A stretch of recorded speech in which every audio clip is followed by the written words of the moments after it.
sanctioned by imperialism, by the French, by the US, because they wanted to bring down this example of African liberation since that time. So the situation that we see today, and that's why it's important that we also watch the historical videos, is directly connected to that history of slavery and colonialism. In 1990, Haiti had its first democratic election, and in that election, Jean-Bertrand Aristide won by 67%. But he was ousted as a democratically elected president only after 7 months by the Clinton regime back then.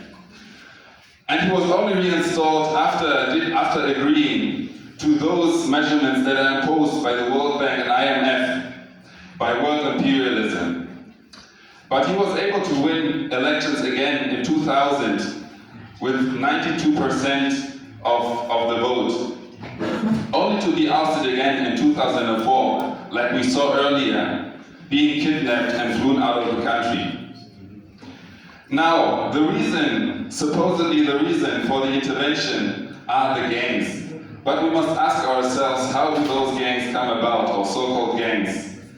Because the CIA, after their first coup, directly supported the building up of death squads that come from the neo-colonial dictatorship, which was in power for almost 30 years in Haiti. And those same structures are the ones that the West is setting into power. Because nowadays, as it was pointed out earlier in the video, that country has no official elected institutions or no governance on no level, not even the local level. The last coup against Aristide was because he demanded reparations from France. And the MINUSTAH invasion, the UN invasion by military forces, was disbanded in only 2018.